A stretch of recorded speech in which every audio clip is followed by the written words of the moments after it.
Hello friends, this is Vikas Shah from kite technical institute. Friends, आज इस video topics में मैं आपके लिए लेकर आया हूं सेकेंडरी मेमोरी।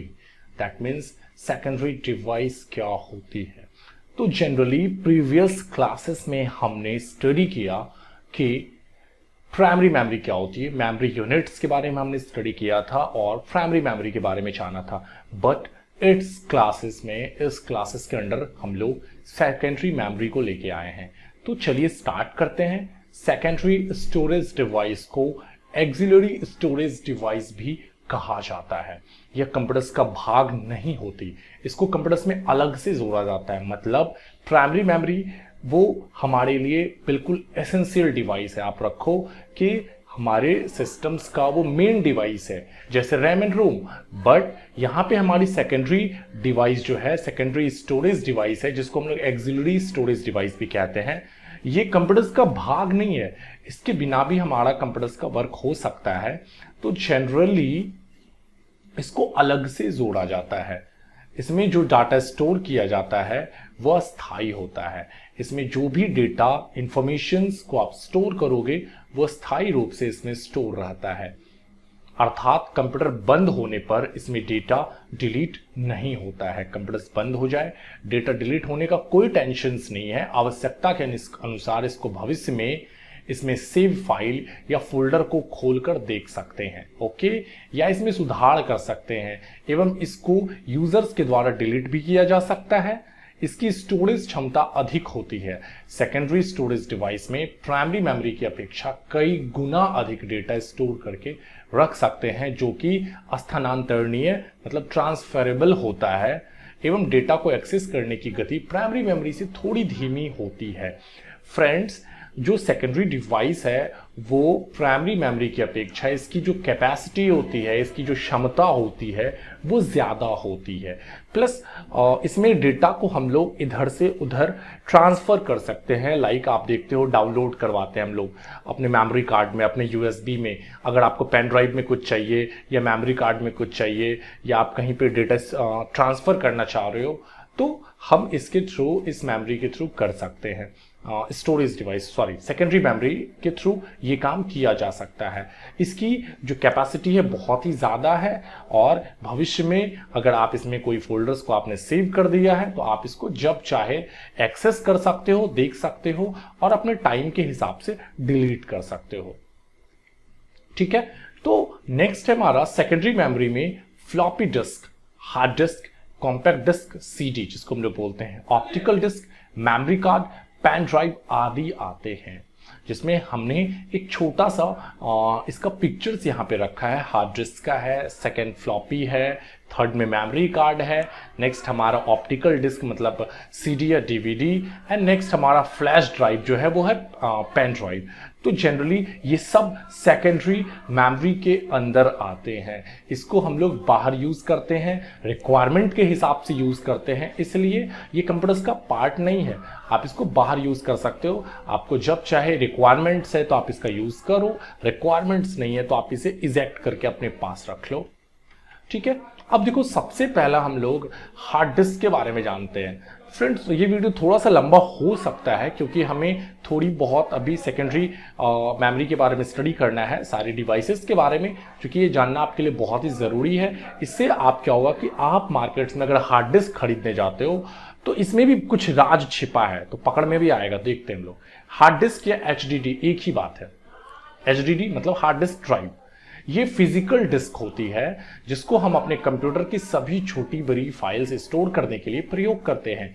इसको आप छू सकते हो, फिजिकल डिवाइस है।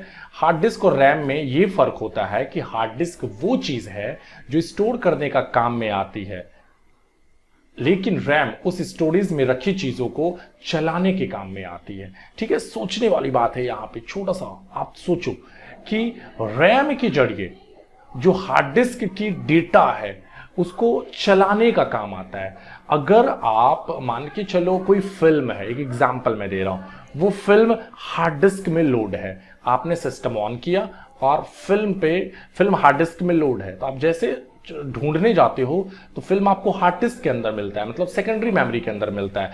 लेकिन जब उस पर डबल क्लिक करके उसको ओपन करके फिल्म एक्सेस करते हो तो एक्सेस होने वक्त वो हार्ड डिस्क से उठ के रैम के ऊपर आ जाता है, क्योंकि कहीं पर तो चाहिए, तो वो प्राइमरी जगह पे आ जाता है, उठ के वहां से हार्ड डिस्क से रैम के ऊपर आ जाता है और रैम के ऊपर वो चलने लगता है। इसलिए रैम जो है प्राइमरीली, जैसे फिर आप बंद करोगे फिल्म को, फिर रैम से वो डिलीट होके हार्ड डिस्क पे आ जाएगा। तो यही चीज होती है इसमें। थोड़ा सा सोचने वाली बात है, बहुत क्लियर हो जाएगा आपको, बहुत ज्यादा हार्ड है नहीं ये मैटर। ओके, जब हम कंप्यूटर्स को बंद करते हैं तो रैम में पड़ी कोई भी चीज साफ हो जाती है। सेम प्रोसेस में कंप्यूटर्स में बंद किया मैंने तो रैम में जो चीज वर्क हो रहा था वो सब बंद हो गया, साफ हो गया। लेकिन एचडीडी में कंप्यूटर बंद होने पर वो भावी डेटा इरेज नहीं होता है। अगर आप हार्ड डिस्क में अगर कोई डेटा सेव है और कंप्यूटर्स आप बंद कर दो तो कोई मतलब नहीं है, नेक्स्ट टाइम फिर कंप्यूटर्स को ऑन करोगे फिर वो डेटा आपको दिख जाएगी। हार्ड डिस्क के अंदर एक डिस्क घूमती है, देखो एज अ प्लेट, वो जो स्टील का प्लेट दिख रहा है उस स्टील के प्लेट के अकॉर्डिंग वो स्टील का प्लेट जो है वही है डिस्क, वो घूमती है। जितनी तेज डिस्क घूमती है उतनी ज्यादा तेजी से ये डेटा को स्टोर या रीड कर सकती है। हार्ड डिस्क के घूमने की स्पीड को हम आरपीएम कहते हैं। क्या कहते हैं? आरपीएम, रिवॉल्यूशंस पर मिनट। देखो यहीं पे हार्ड डिस्क की क्वालिटी डिपेंड करती है। कभी कभी आप किसी किसी सिस्टम में देखोगे डाउनलोडिंग स्पीड्स, डेटा स्टोर करने की स्पीड्स, कॉपी करने की स्पीड्स ज्यादा होती है। वो डिपेंड करता है आरपीएम पे, है ना, रिवॉल्यूशन पर मिनट। जितनी ज्यादा स्पीड से डिस्क घूमेगी उतनी ज्यादा स्पीड से हम लोग अपने सिस्टम्स को उतना मतलब उतना ज्यादा स्पीड से आप देखोगे आपकी सिस्टम्स चल रही है। अगर मान के चलो विंडोज क्या होता है, वो हमारे हार्ड डिस्क में इंस्टॉल है मान के चलो, तो जैसे आप विंडोज 10 को ऑन करोगे तो कोई सिस्टम ना फटाक से ऑन हो जाता है और फटाक से ऑफ हो जाता है। तो ये डिपेंड करता है हार्ड डिस्क पे कि हार्ड डिस्क की आरपीएम लेवल कैसी है, रिवॉल्यूशंस पर मिनट। तो कभी कभी ना आप देखोगे कि आप कभी 500 जीबी की अगर हार्ड डिस्क खरीदोगे तो कहीं पे आपको 1500 रुपए में ही मिल जाएगा, कभी कभी वो हार्ड डिस्क आपको 2500 रुपए में मिलता है। तो भाई अभी जस्ट मैं ये बात बता रहा हूं, ये डिपेंड करता है आरपीएम पे, रिवॉल्यूशन पर मिनट पे, कि आपकी हार्ड डिस्क की आरपीएम कितनी ज्यादा है। तो यहीं पे क्वालिटी निर्भर करता है। आप ये मत सोचो कि भाई 500 जीबी वहां पे सस्ता है यहाँ पे महंगा है। तो मार्केट में ये सब थोड़ा लोचा है, टेक्नोलॉजी है, समझो, सब कुछ क्लियर हो जाएगा, फिर आप सही ढंग से परचेस कर पाओगे। तो ज्यादातर हार्ड डिस्क मतलब 5400 आरपीएम या 7200 आरपीएम की होती है। जाहिर सी बात है 7200 आरपीएम की हार्ड डिस्क 5400 आरपीएम वाली से ज्यादा तेज होगी।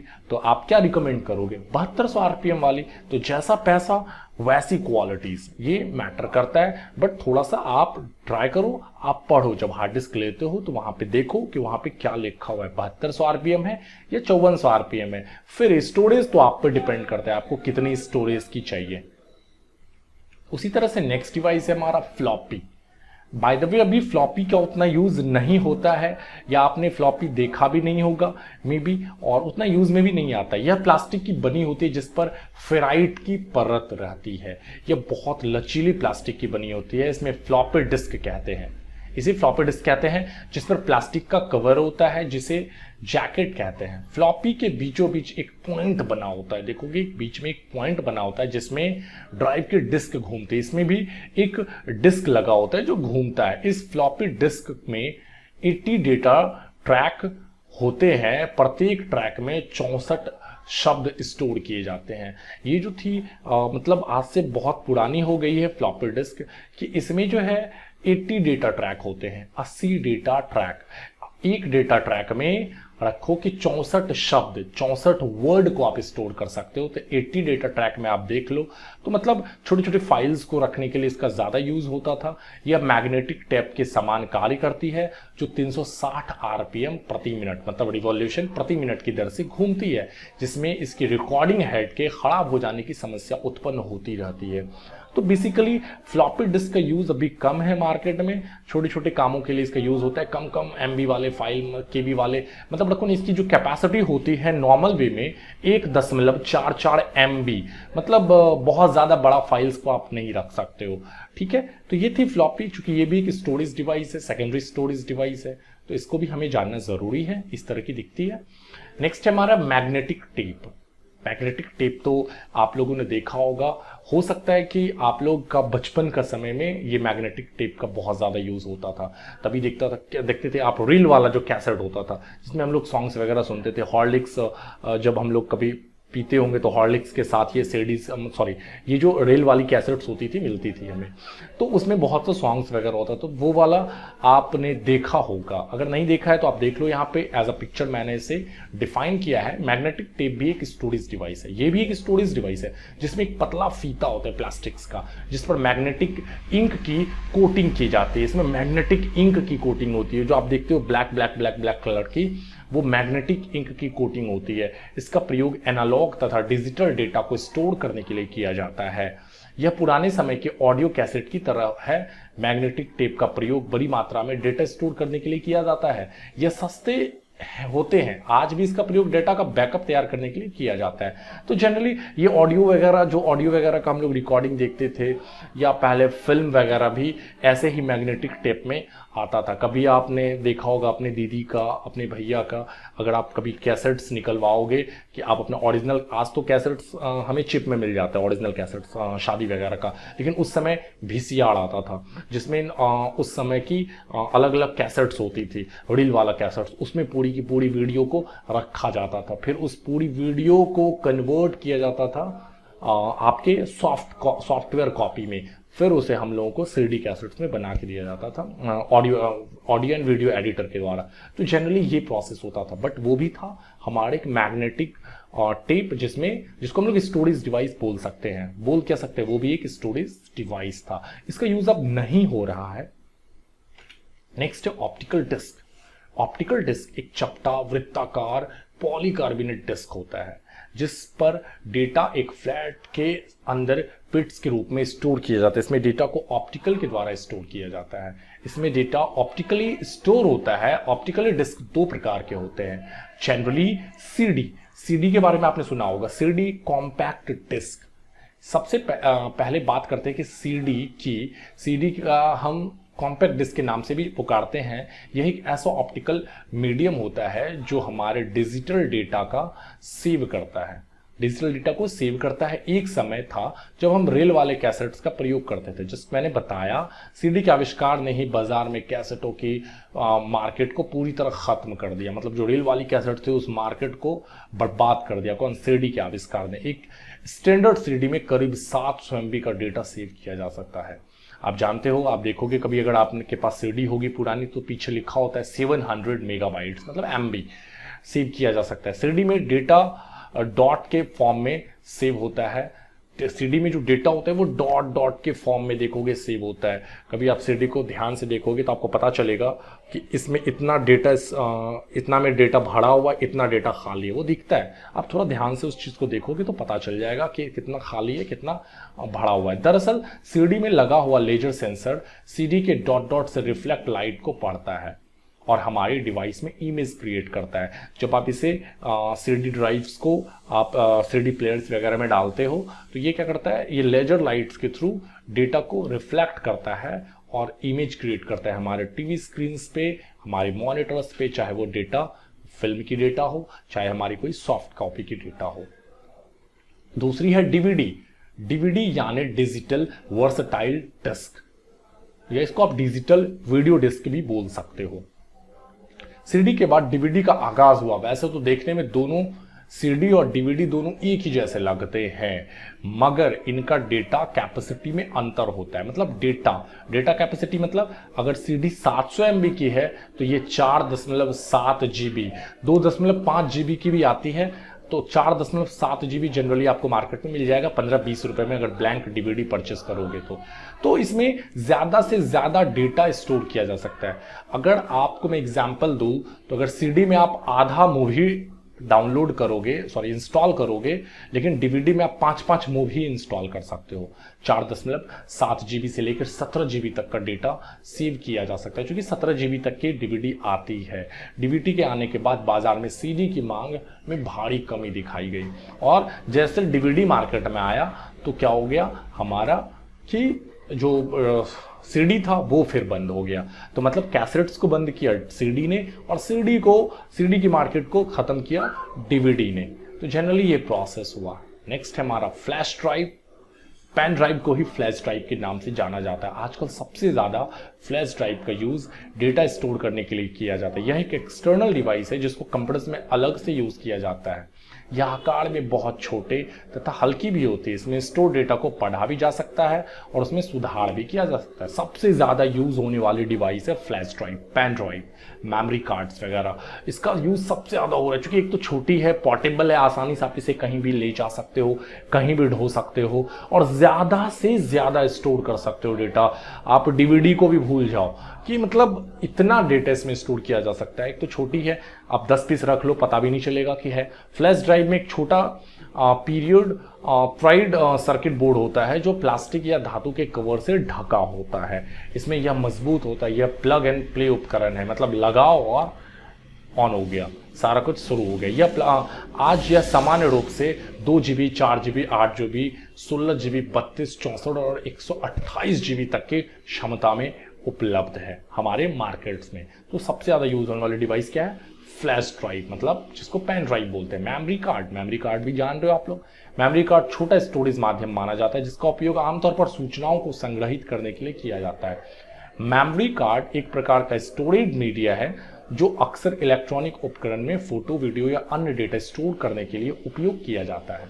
ओके, सेम प्रोसेस में जो चीज़ हम फ्लैश ड्राइव में रख सकते हैं, जो चीज़ हम सीडी हार्ड डिस्क में रख सकते हैं, वही सेम चीज़ हम लोग मेमोरी कार्ड में भी रख सकते हैं, क्योंकि सब एक स्टोरेज डिवाइस है। ऐसा नहीं है कि उस वाले डिवाइस में हम कुछ और रख सकते हैं। हाँ, बस जो हमारा ये होता था सीडी कैसेट, सॉरी जो आपको मैंने बताया अभी कि जो हमारी वो रील वाली कैसेट्स होती थी, उसमें हम लोग ऑडियो वीडियो को विजुअलाइजेशंस में रखते थे, लेकिन बहुत ज़्यादा डेटा को यूज़ नहीं कर सकते थे। लेकिन अदर जितनी भी डिवाइसेस है उसमें हम लोग सब कुछ रख सकते हैं। आमतौर पर मेमोरी कार्ड का उपयोग करने वाले उपकरण में digital camera, digital camcorder, handheld computer, MP3 player, PDA, cell phone, game console, printer शामिल हैं। मेमोरी कार्ड का यूज़ ज़्यादातर इस तरह के उपकरण में बहुत होता है। मोबाइल्स हो गया, आपका हैंडी कैम हो गया, कैमरा हो गया, डिजिटल कैमरा, इसमें बहुत ज़्यादा इसका यूज़ हो रहा है। इसका उपयोग छोटे, पोर्टेबल और दूरस्थ कंप्यूटर उपकरणों के लिए भी किया जा सकता है। कि मतलब अगर छोटे छोटे सिस्टम्स है, छोटा कंप्यूटर्स है, तो आप देखोगे छोटे छोटा अगर कंप्यूटर्स मार्केट में आता है तो उसमें पहले से मेमोरी कार्ड इनबिल्ट होती है, या उसमें हार्ड डिस्क लगने का कोई ऑप्शन नहीं होता। उसमें बोला जाता है कि आप इंटरनल एक्सटर्नली आप कुछ मेमोरी कार्ड को लगा के अपनी जो सिस्टम्स की कैपेसिटी है उसको इंक्रीज कर सकते हो। तो छोटे छोटे उपकरण में, पोर्टेबल उपकरण में, जिसको हम लोग ढो सकते हैं, आसानी से ले जा सकते हैं, इस तरह के उपकरण में इसका ज़्यादा यूज होता है मेमोरी कार्ड का। इसकी भी कैपेसिटी जैसे फ्लैश ड्राइव है 128 GB तक अभी मार्केट में आसानी से आपको मिल जाएगी। तो फ्रेंड्स, आपको ये वीडियो समझ में आया होगा secondary storage device, secondary memory, जिसमें हमने टोटल डिवाइस को क्लियर किया। मे बी ये वीडियो थोड़ी बड़ी हो चुकी है, पर फिर भी अगर आपको अच्छे से डीपली वे में समझना है तो थोड़ा सा आपको मेहनत करना पड़ेगा। और फ्रेंड्स, ये वीडियो सारे लोगों के लिए जो कॉम्पिटिटिव के एग्जाम्स देना चाह रहे हैं, CCC की कोर्स करना चाह रहे हैं, कोई भी पैकेजेस में जाना चाह रहे हो रिलेटेड टू द कंप्यूटर, तो मैंने ऑलरेडी इसमें बहुत ही ज़्यादा वैल्यूएबल कंटेंट को रखा है। और मैं यही आपको रिकमेंड करूंगा, आप कॉपी एंड पेन लेके बैठो और जो पॉइंटिंग, जो चीज़ आपको समझ में आ रहा है, जो चीज़ आपको याद रखना है, उस चीज़ को आप लिखो, ट्राई करो। आप इसके स्क्रीनशॉट भी ले सकते हो, कोई दिक्कत नहीं है। और कोई इश्यूज जनरेट होने पे आप मुझे कमेंट सेक्शंस में लिखो। मैं इससे रिलेटेड फिर होमवर्क भी दूंगा। कुछ बच्चे ने कमेंट भी किया है कि सर होमवर्क चाहिए, तो होमवर्क आपको मिलेगा, टाइम आएगा तो आपको होमवर्क भी मिलेगा। थोड़ा जब आपका टॉपिक क्लियर हो जाएगा तो आपको होमवर्क भी करना, और होमवर्क के हिसाब से आपकी नॉलेज और भी ज़्यादा एक्सटेंड होती जाएगी। तो जनरली ये बिगिनर्स टू एडवांस लेवल्स की वीडियोस है। कोई इश्यूज जनरेट हो तो प्लीज़ आप मुझे कमेंट सेक्शंस में लिखो। और ज़्यादा से ज़्यादा अपने दोस्तों में शेयर्स करो और चैनल्स को प्लीज़ सब्सक्राइब करो। Thank you.